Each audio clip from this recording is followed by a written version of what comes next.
Então... Bota ali bem pra pegar o bico da de mim. Vai. Então vamos lá. Aquilo que nós tocamos, aquilo que nós comemos e aquilo que nós bebemos, não é que aquilo ali é literalmente um pedaço do corpo de Cristo. Não é que aquilo literalmente é o sangue do Senhor.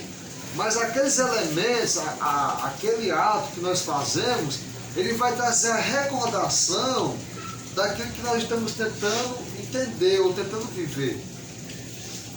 Os elementos não são literalmente o corpo e o sangue de Cristo. É errado pensar assim. Mas é o gosto do pão asmo, é beber o suco, é ter aquele momento que vai trazer memória, vai trazer recordação aquilo que nós, pela nossa fé, nós acreditamos no sacrifício daquele que morreu por cada um de nós.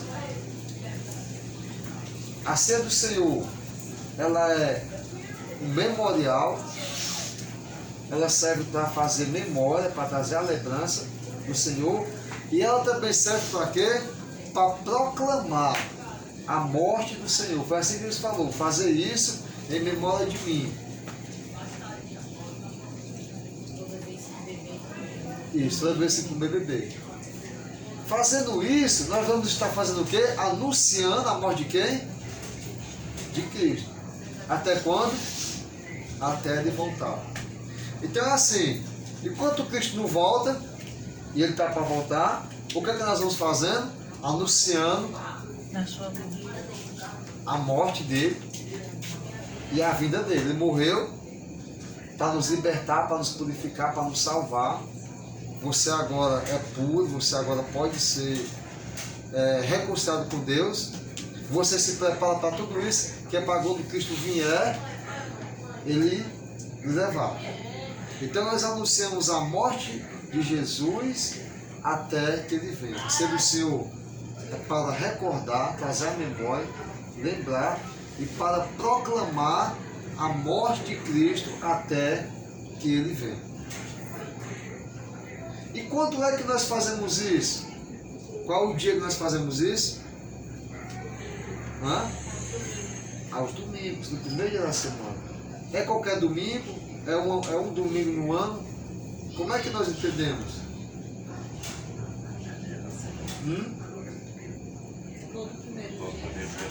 Mas por que isso? Você já se perguntaram? Porque parece que tem locais que fazem uma vez no ano. Uma vez no mês. Tem locais que não é no domingo, é na quinta, é numa campanha. É qualquer momento. Mas por que é que nós, como igreja do Senhor, nós observamos isso e fazemos isso pontualmente todo primeiro dia da semana? Já parou para pensar? Se alguém perguntasse para você: mulher, fulano, na tua igreja, qual é o dia que eles falam assim? Qual é o dia da Santa Ceia? Aí você: não, é todo domingo. Que eles falam Santa Ceia. Não precisa se santificar só assim. Porque ficou sendo uma falácia que veio e acompanha um misticismo por detrás disso. Mas é a ceia do Senhor. Então se a pessoa lhe perguntar: qual é o dia que você faz a ceia? Aí você: não, lá é todo primeiro dia da semana, todo domingo. Ela vai dizer assim: não, pois a minha lá é uma vez no ano. Lá é quando dá. Por que a tua é todo primeiro domingo? Todo primeiro dia, né? Todo domingo. O que é que você responderia? Eu acho um espaço de tempo muito longo, né? Pra gente estar assim, mais em vigilância, em termos da gente errar menos, acertar mais. E assim, o tempo durante a semana é mais curto o espaço, né? Então dá pra gente estar sempre ligado. E acho que o mês todinho, pra você chegar no dia de ceia de novo, acho que tem até se esquecido de ter aprontado durante o mês todinho, né? Eu também, assim, quando eu passei a ceia na Igreja de Cristo, também achei estranho. Achei estranho. Depois eu fui entender o porquê de tudo, né? Eu pedi o Francisco para me explicar e ele explicou. O que é no primeiro dia da semana? Um dos dias que Jesus ressuscitou foi no primeiro dia da semana. E a maioria dos irmãos conheceram Jesus no partir do pão, no dia da ressurreição dele, foi no primeiro dia da semana. Ele apareceu aos irmãos no caminho, no meio deles. Tudo foi no primeiro dia da semana. No primeiro dia da semana. E Paulo, né, ele deixa bem assim, ele teve essa preocupação, ele chegou na cidade com Saulo, ele esperou chegar o primeiro dia da semana para partir os pães com os irmãos, e a reunião foi tão longa, né? Em Atos capítulo 20, versículo 7. Então essas importâncias, né, é muito interessante. E lá na carta de João, né, o dia do Senhor é o primeiro dia da semana. Então, é por isso que nesse ano fazemos essa memória sobre a ressurreição do nosso Senhor, que foi o primeiro dia da semana, adoramos. Ainda tem aquela parte, né, quando a gente faz assim uma coisa errada, que você já é cristão, né? Você não se sente bem quando você vai ceiar, né?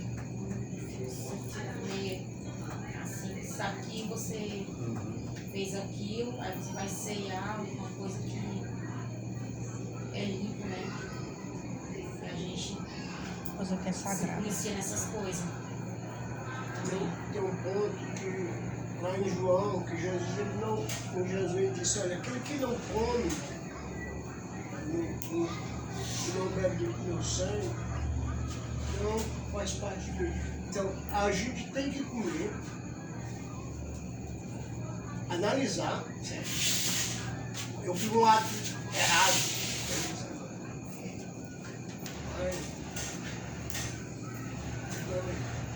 Esse momento de auto se analisa. Aí você analisa mesmo e come e se segura para continuar.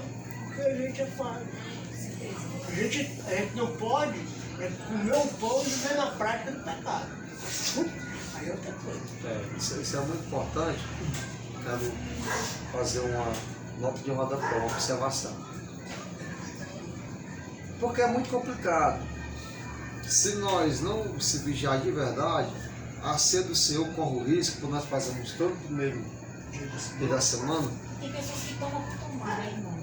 Tomam por tomar, que acham que é um compromisso. Isso, é um ritual que não é. É um ritual bíblico. É. E sabe qual é o outro perigo que acontece? Que é maior esse e é sorrateiro. A ceia do Senhor, ela não significa, entenda bem. A ceia do Senhor não significa uma purificação dos nossos pecados. Estão entendendo? Vamos entender? A ceia do Senhor, por ela ser todo o primeiro dia da semana, ela não pode significar uma purificação do meu pecado, não é isso. Porque eu corro risco de fazer o quê? Não, poxa, eu sou ser humano, eu pequei. Mas domingo eu ceio, eu vou cear, vou me arrepender naquele momento, e ali eu me purifico e estou bem.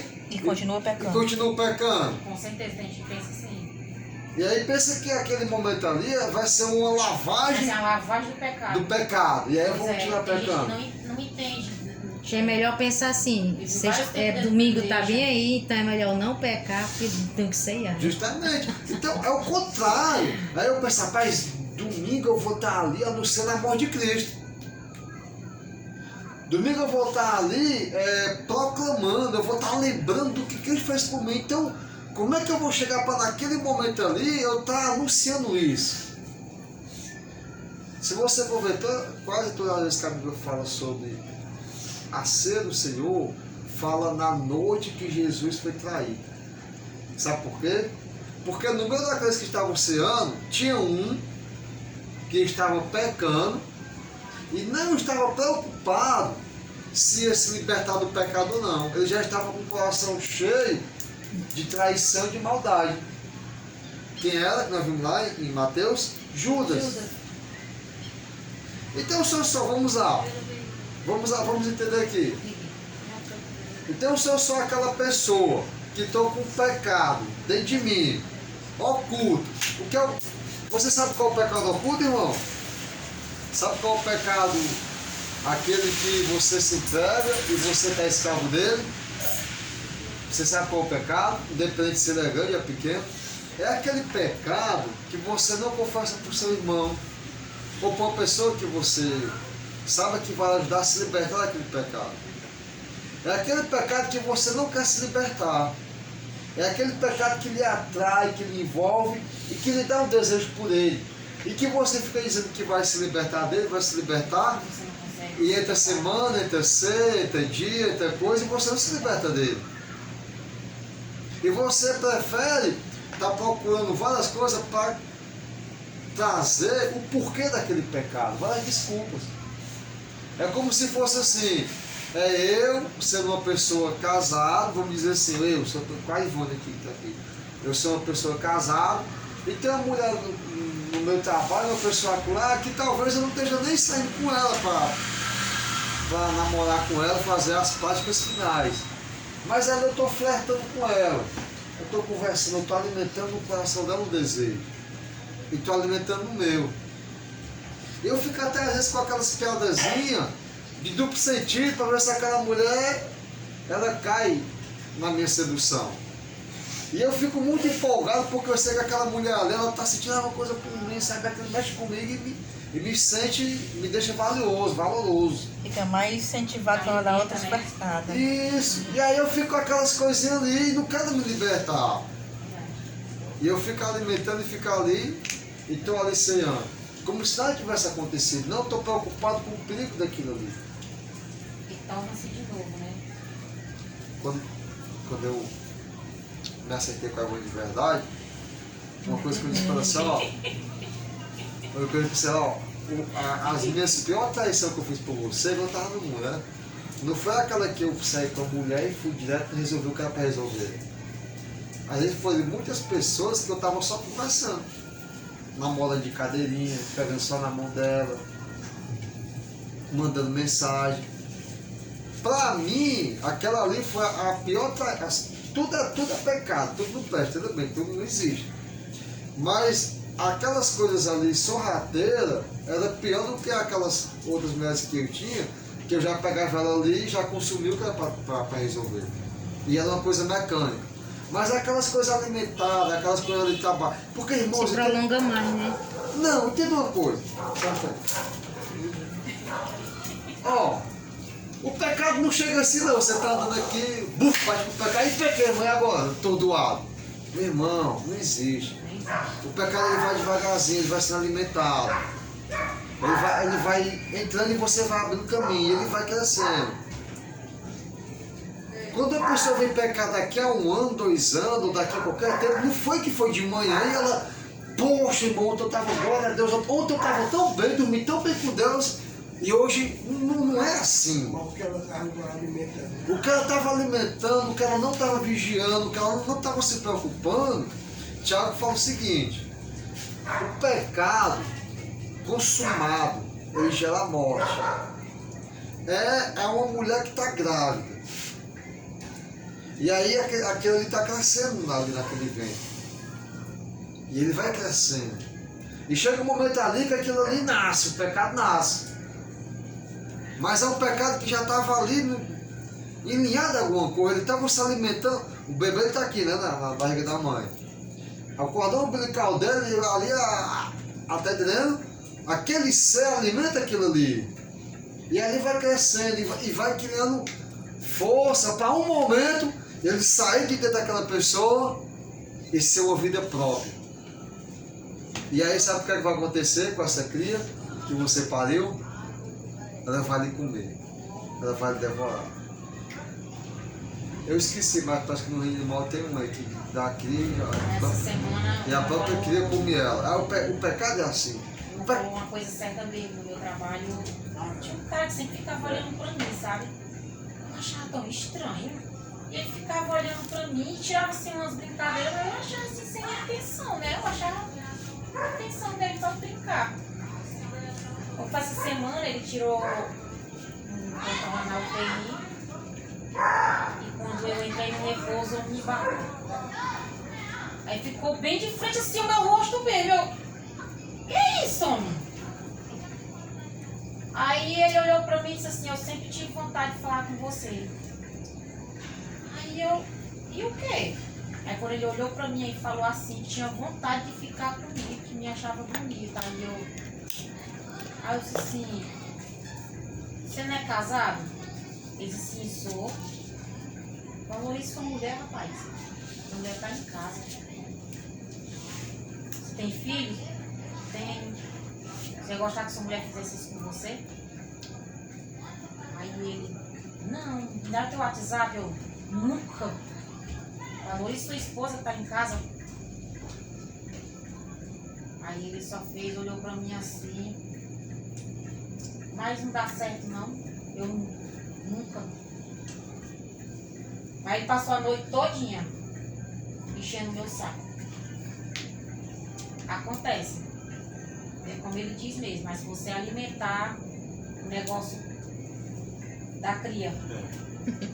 Então nós, como sacerdotes de Deus, aquele que pode comer dessas coisas sagradas, nós não vamos estar tendo aquele momento de uma limpeza do meu erro, daquele... Não, irmão, não se limpa, não é isso. É você estar se preocupando antecipadamente para naquele dia ali você estar o quê? Para Deus apresentável, digno. Infelizmente, irmãos, existe lá, nós vamos estar na segunda parte da terceira, nós vamos entrar nesse ponto mais profundo. Lá fala, primeiro com isso, aquele que come e bebe indignamente, come e bebe para a sua própria condenação. Aí tem pessoas que dizem assim, irmão, essa palavra indigno não é indigno, porque se fosse assim, ninguém era digno, porque como é que a gente é? Mas a palavra digno, irmão, é essa, ó, é você tá com dignidade, você tá ali, ó, não preparado 100%, mas preparado para fazer aquilo ali. Sabe o que é que eu me lembro? Daquele, o senhor foi fazer uma festa de casamento, aí chamou o povo dele não veio.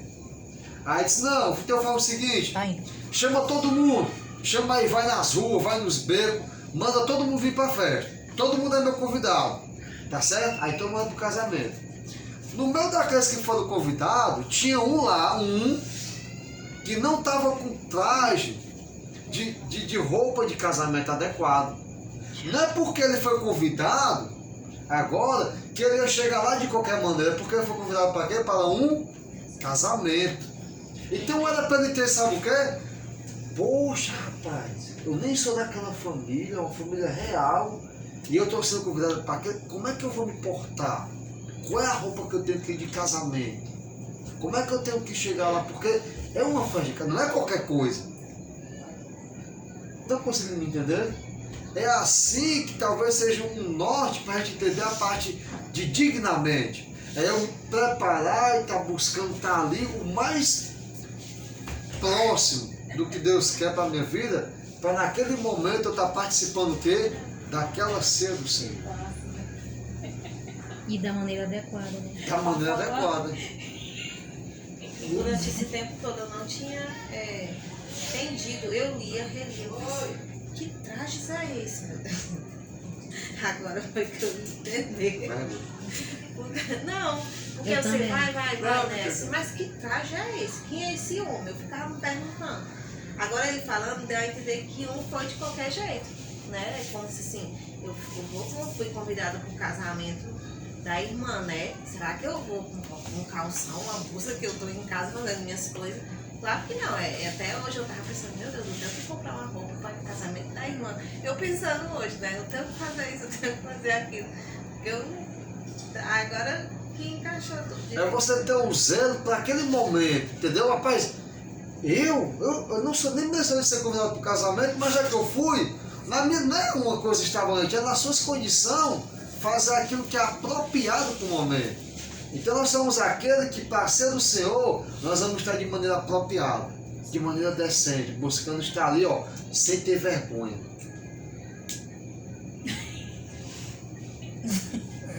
O texto que ele falou foi lá em Coríntios, e 1 Coríntios tinha um grande problema, né?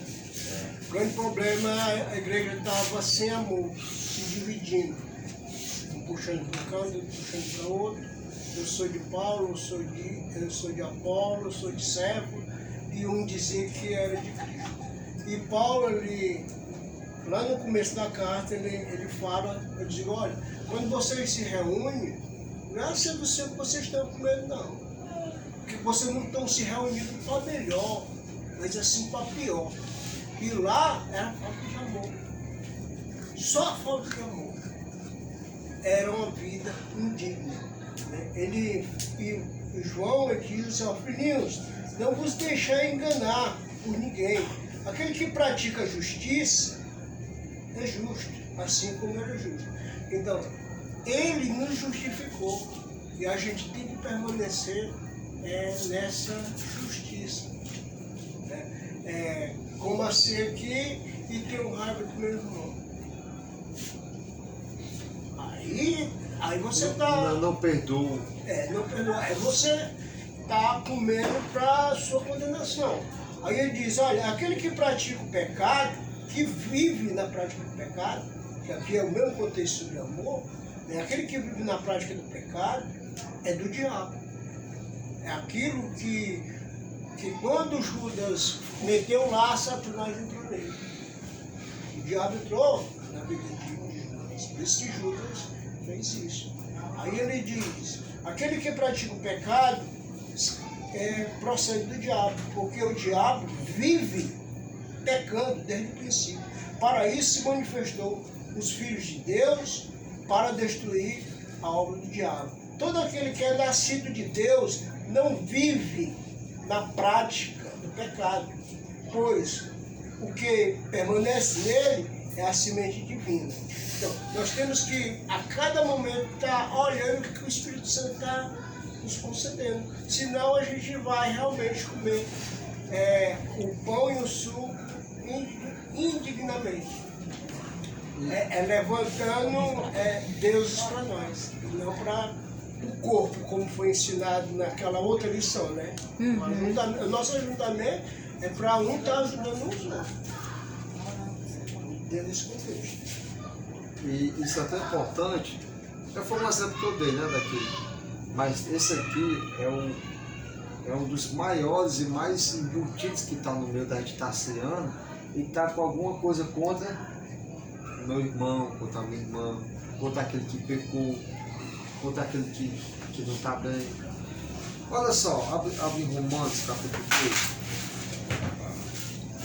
Romanos 12. Está dando certo aí?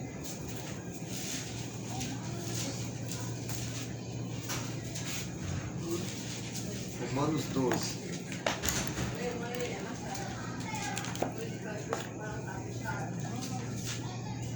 Romanos 12. Não sei como. O que ela tem?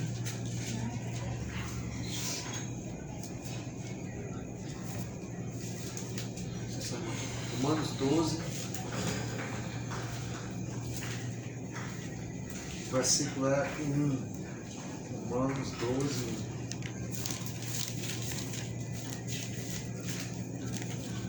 Achou?